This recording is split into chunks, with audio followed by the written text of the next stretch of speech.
Ak má nejaký nôž príbeh, ktorý siaha hlboko do histórie, tak je to mora. Možno poznáš ako lacný, jednoduchý nôž do lesa. Mora je výsledkom viac než 1000 rokov škandinávskej tradície, drsného prostredia a remeselných rodín, ktoré vyrábali nože skôr, než vznikli moderné štáty. Dnes si poviem celý príbeh Morakniv, kde vznikol, prečo vyzerá tak, ako vyzerá, prečo si ho kupujú bushcrafteri aj profesionálni po celom svete a prečo práve tento nôž dokázal niečo, čo sa nepodarilo takmer žiadnej značke. Stať sa svetovým štandardom v pomere cena-výkon.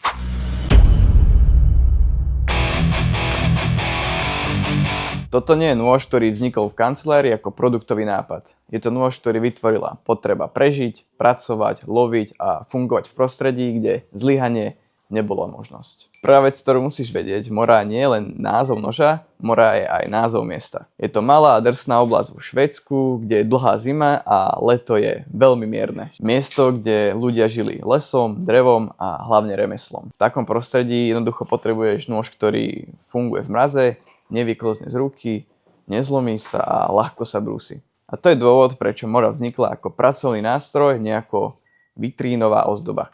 Dokonca aj vikingské nože nájdené v tejto oblasti sa nápadne podobajú na dnešné Moraknivy. Tradícia švédskych nožov siaha stovky rokov dozadu. Moderný príbeh mora začína v roku 1891, keď si Erik Frost otvoril výrobu saní a vozov. Popri tom vyrábal aj nože.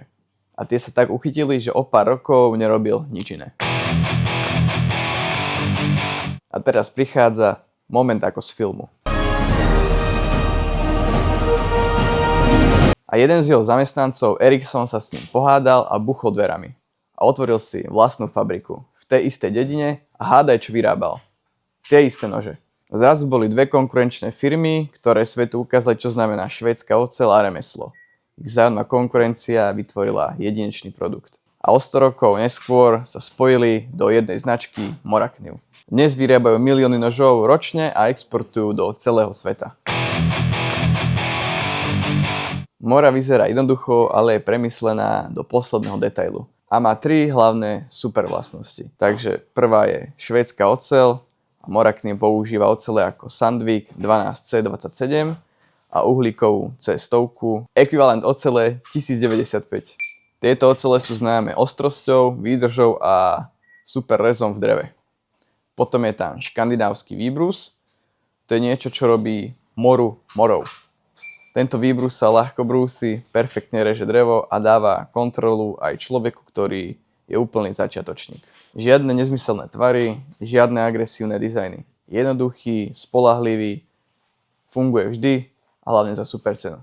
Známe modely od Morakniv je určite Companion. Toto je nôž, ktorý vidíš všade. Za pár eur dostaneš nôž, ktorý zvládne oveľa viac, než si myslíš. Potom je tu Bushcraft. Ak chceš moru, ktorá zvládne tvrdú robotu, toto je ono. Hrubšia čepel, uhlíková, ostrý chrbát, nakresadlo, robustná rukoveď, ideálny nástroj pre bushcraft. Garberg je odpoveď na všetkých, ktorí tvrdili, že mora nie je dosť pevná, lebo nie je full tank. A toto je full tank. Najodolnejší Morakniv, aký aktuálne existuje. Potom tu máme Eldris, vyzerá ako hračkársky nôž, ale reže dostatočne na to, aby si ho mohol nosiť každý deň vo vrecku. Mora je nôž, ktorý môže používať prakticky každý.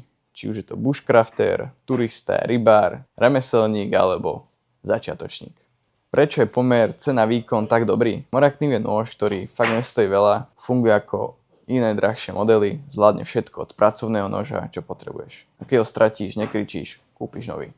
To je dôvod, prečo ich ľudia majú tak radi. Morakniv je dôkaz, že dobrý nôž nemusí stať 200 eur. Je jednoduchý, odolný, švédsky a pripravený robiť všetko, čo od neho očakávaš. Pre bushcrafterov, turistov, lovcov aj úplných začiatočníkov je to nôž, ktorý ich nesklame. A preto sa stal jedným z najpopulárnejších pracovných nožov sveta. Ak sa ti video páčilo, daj like, odber a napíš mi, aké máš skúsenosti s morou, alebo či ešte nad ním len rozmýšľaš. A určite si pozri aj ostatné videá o nožoch, napríklad ako Uton, Karambit či Kabar. Čau.